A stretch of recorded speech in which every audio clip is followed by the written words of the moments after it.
There was no sound, not even the wind. It's just the faint scraping of metal against stone, and a voice barely audible whispering from beneath the floorboards. Please, don't let her come back. You weren't supposed to hear that.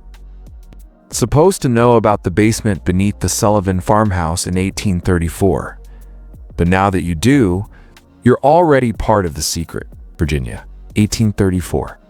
A land divided by old gods and new rules.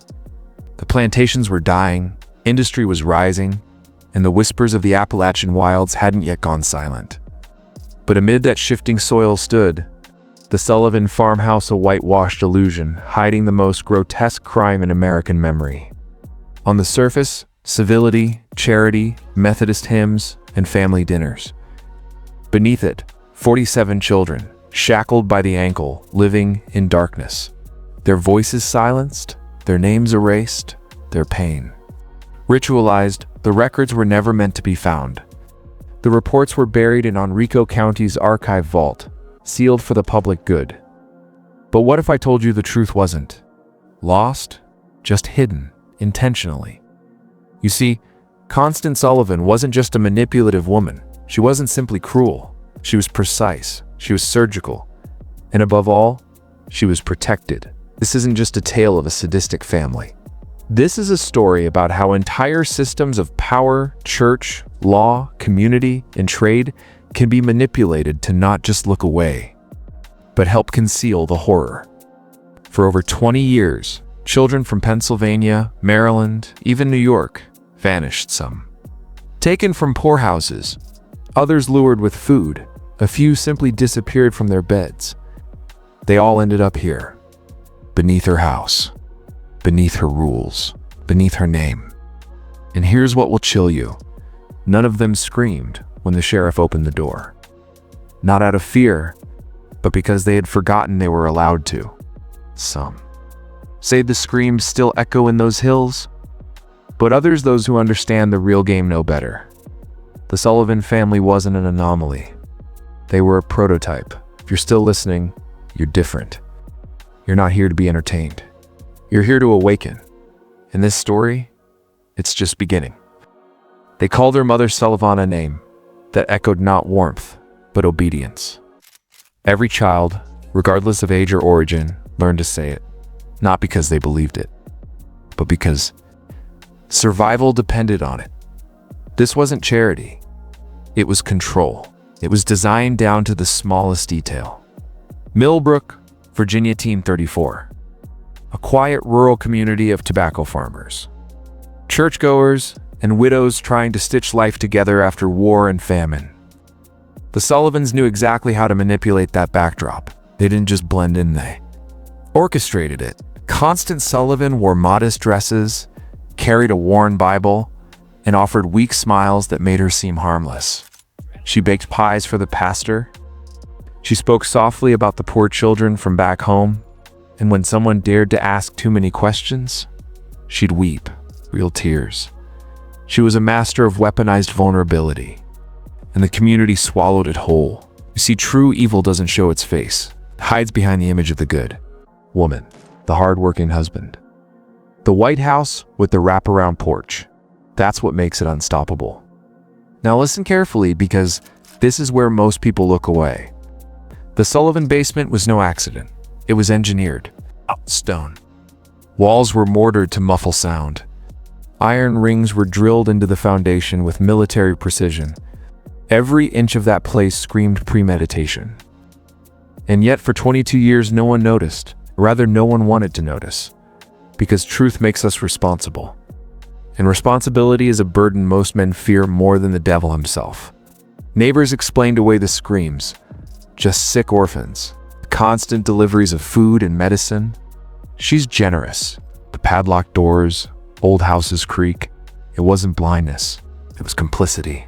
Constance and Ezra didn't just break the rules of morality, they rewrote them. They created a model where suffering could be systematized, hidden beneath a veneer of moral respectability.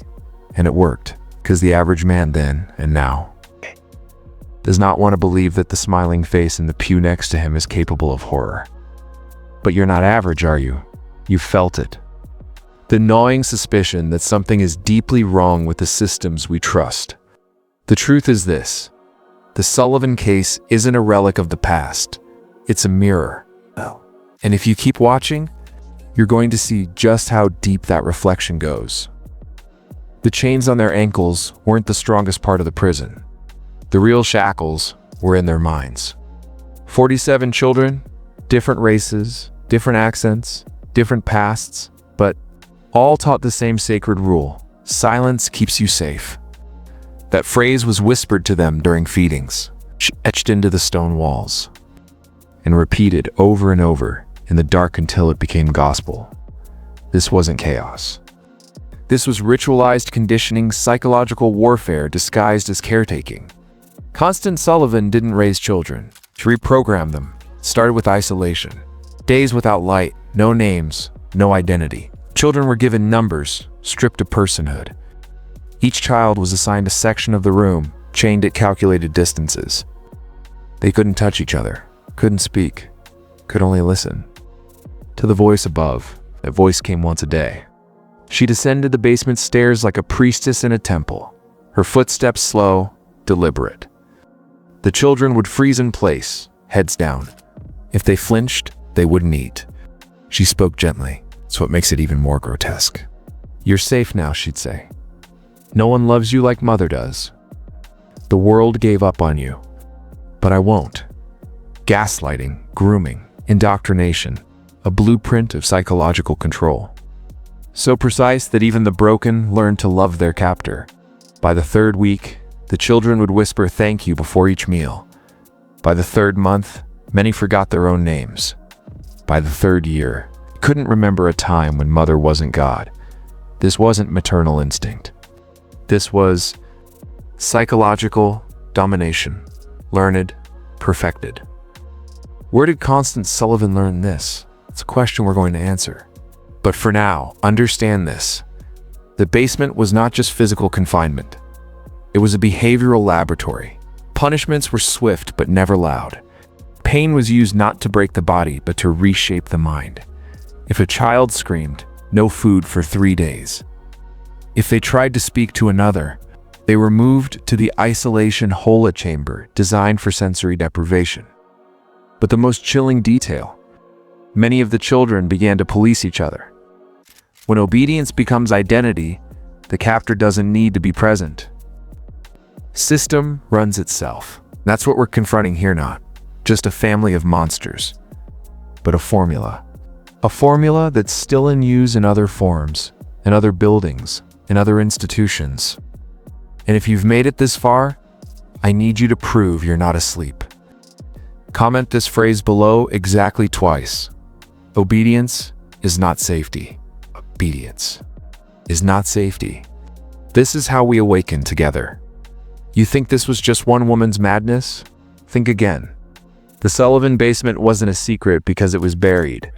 It was a secret because people protected it. This is where the story fractures. Not into fiction, but into something far more dangerous: institutional complicity. Let's start with the pastor. Reverend Samuel Matthews visited the Sullivan farm over a dozen times. He praised Constance in church sermons for her Christ-like service. He claimed she was an example to the women of Millbrook, a model of piety and patience. But here's what the records don't say. One of the letters found in the basement, ledger dated March 1832, was addressed to Reverend Matthews himself. It wasn't signed by Constance.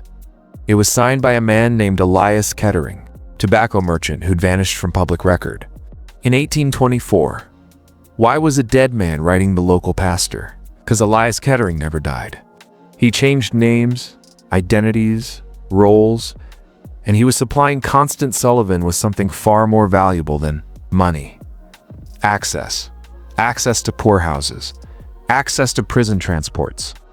Access to children the world had already forgotten. This was not a woman gone mad. This was a network weld and multi-layered.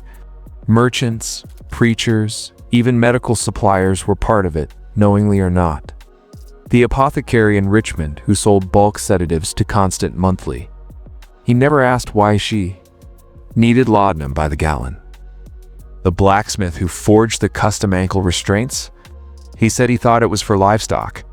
The sheriff's clerk who filed the food purchase logs? He admitted, under oath, that the numbers seemed high, but assumed the Sullivans were just overprepared. Every single person had a choice, and every single one made the same one. Look away. Because systems don't need evil men to function.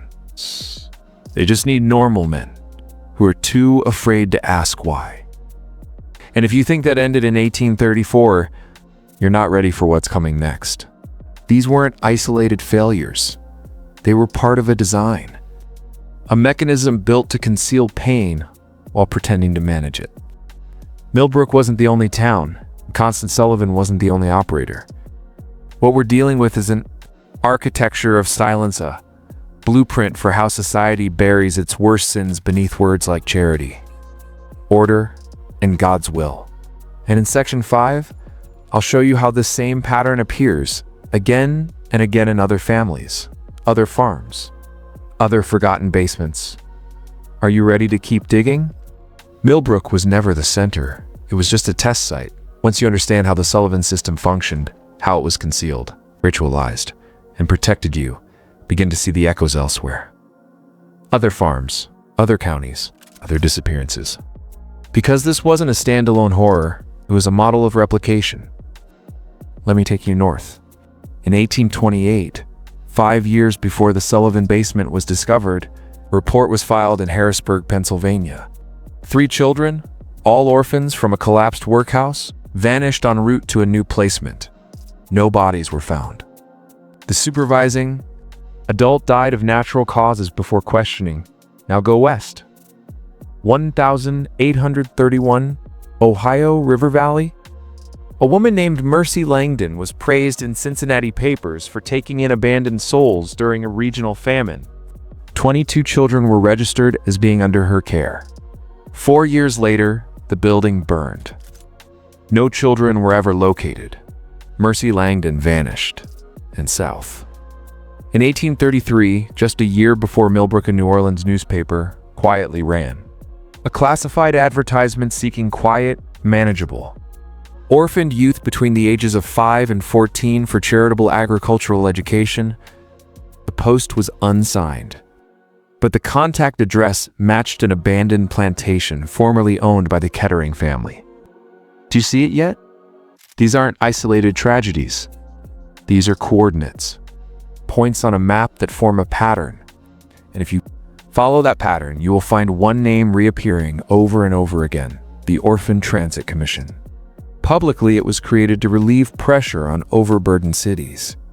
Privately, it was a sorting mechanism, human ledger that funneled unwanted children into rural communities, supervised, unregulated, untraceable.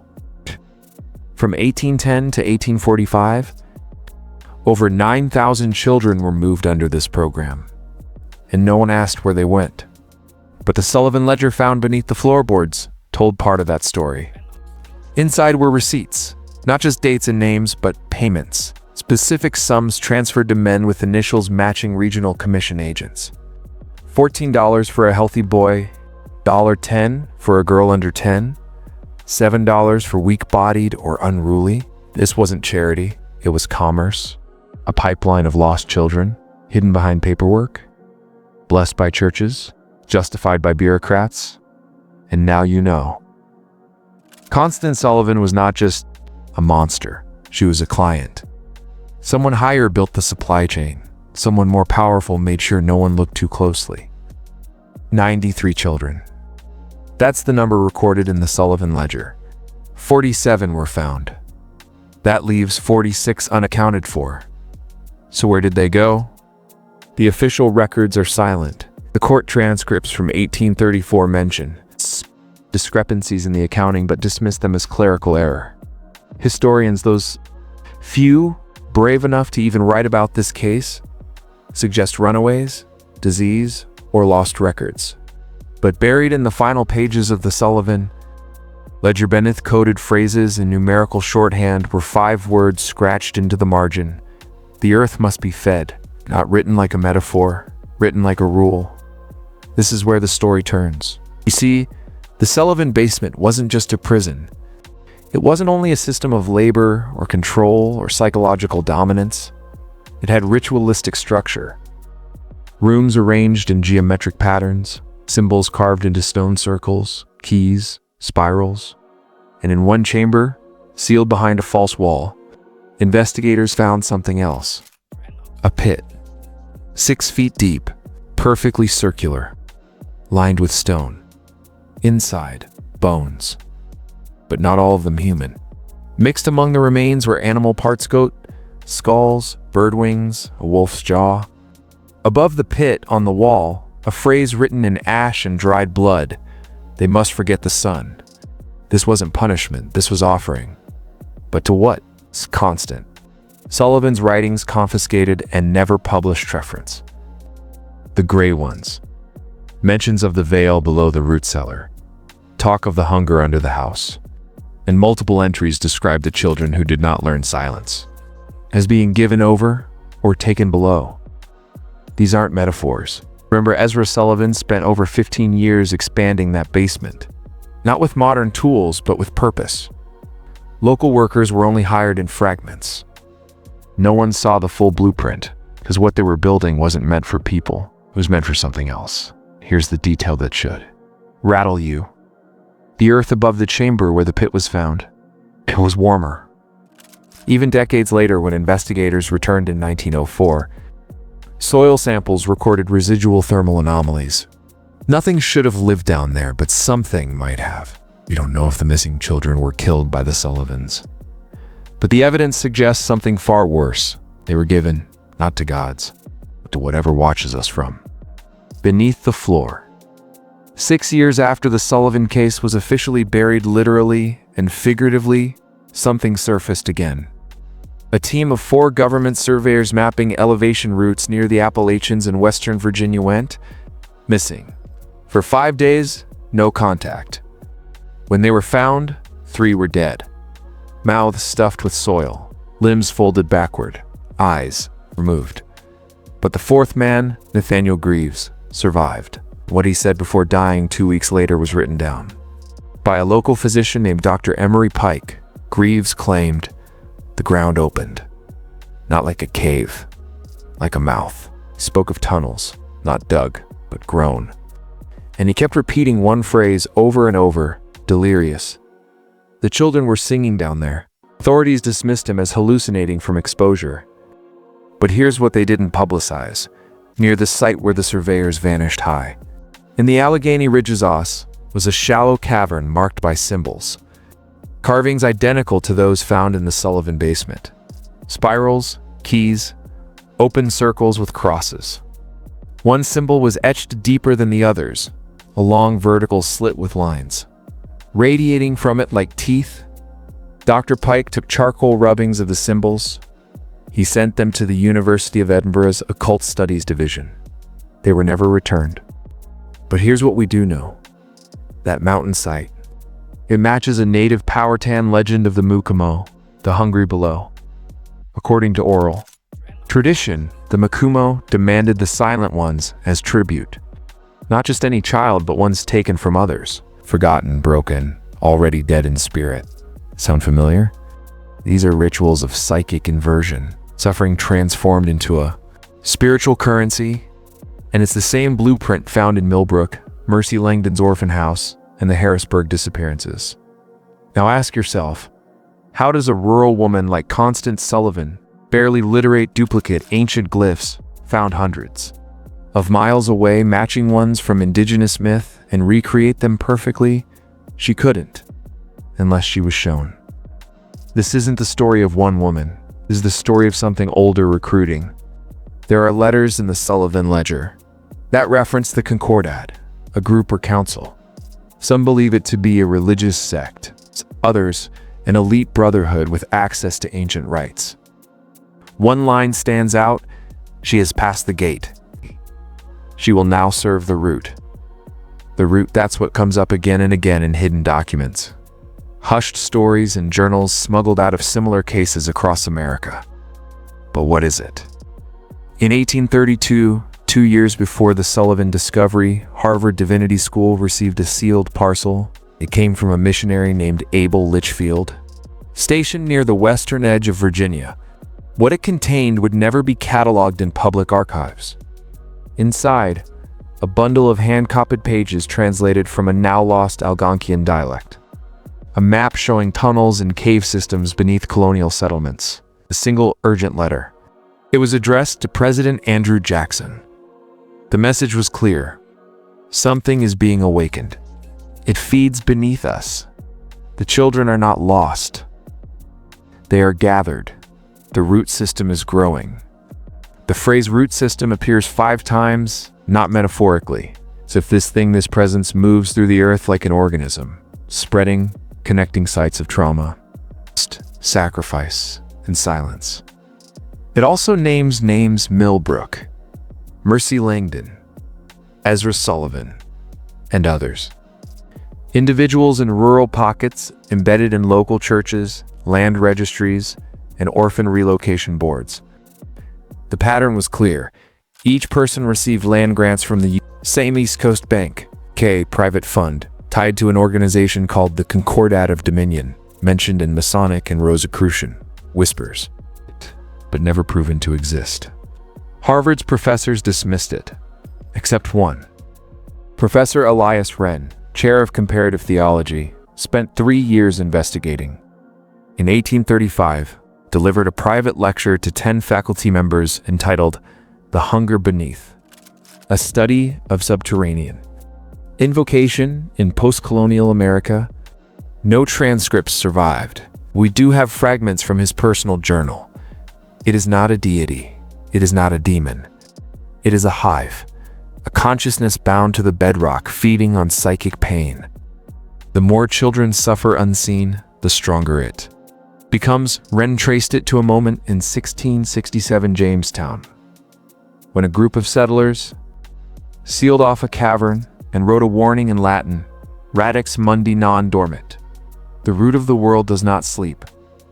3 months after his lecture, Elias Wren was found drowned in a shallow brook on Harvard's campus.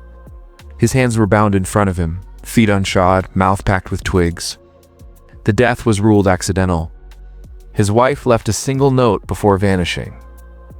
They are planting children in the dark. It's no longer just folklore. It's design, systematic, protected. Fed. 1951. Fort Beaver, Virginia. A growing military base. A Cold War nerve center. And the site of a development known as Project Marrow. Officially, Marrow was a training program in subterranean warfare, digging, mapping, and surviving underground. But beneath that facade was something darker. The operation's unofficial motto: we prepare for what sleeps. The records were sealed under military secrecy for decades. But a Freedom of Information request in 2009 uncovered something chilling. A set of internal memos exchanged between high-ranking officers. One memo, dated November 4th, 1951, includes this line: tunnels near Sector D match Sullivan geometries. Spiral carvings identical. Soil is unnaturally warm. One cadet reports voices beneath children singing. That phrase again, same words. Spoken by the lone surviving surveyor in 1840, the same echo from the Sullivan basement. But this time, it wasn't dismissed as madness. The military responded by sealing the chamber, concreting over the entrance, and transferring all involved personnel to other bases under strict silence orders. Except one, Lt. Henry R. Gorski. Gorski went AWOL just weeks later. His wife, interviewed by local police, said he'd been waking up in the night screaming, "The root isn't just under us, it's inside us."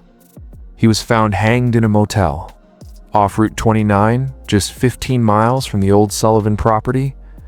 And here's where everything connects.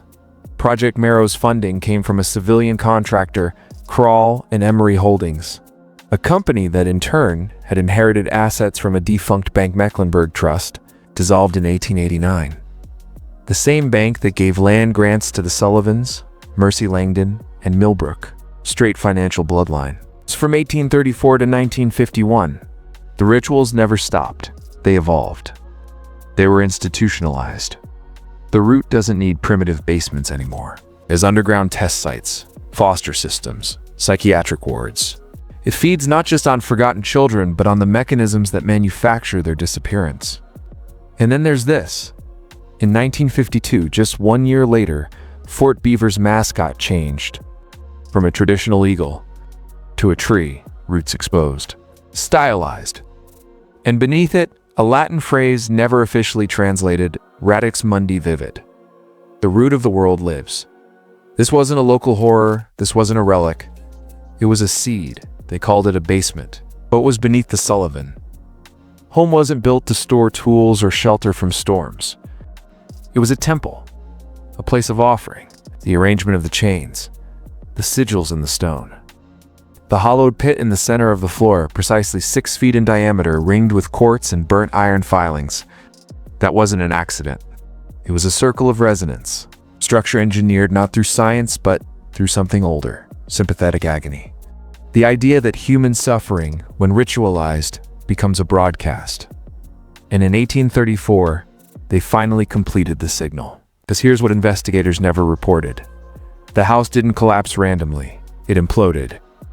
Witnesses, miles away, heard what they described as a low-frequency hum, followed by silence, then a thunderous inward crash, as if the earth had swallowed it whole. When the site was excavated in 1947, during the construction of a nearby church annex, they found no remains, not a single child's bone, no chains, no trace of the Sullivan family. It's only that symbol, the root, etched 13 feet into the bedrock, as if the stone had softened and received it like wax. That church? It's still there today. St. Alicia's. Episcopal services every Sunday. Basement is sealed. Public not allowed. And above the altar, carved in old wood, the children are the keys. You've heard that phrase whispered in earlier sections, but now you understand they weren't just victims. They were tools, conduits, each one broken, isolated, and forgotten, transformed into something else. Together, they created a chorus of despair, a frequency the root could finally hear. Was the true purpose of the Sullivan event a proof of concept? And it worked, because after 1834, patterns repeat, new locations, new faces, always the same geometry, the same silence, always children. So where does that leave us? Leaves us staring at the impossible and a family gone mad, not folklore, but a network buried beneath our cities, institutions, and rituals, invisible because we refuse to believe suffering could be used this way. But it is, always has been. And when you walk past a foster home or a shuttered orphanage or a long-forgotten asylum, you may hear, if you listen closely, that hum, that chorus, still echoing beneath your feet, because the root of the world is awake.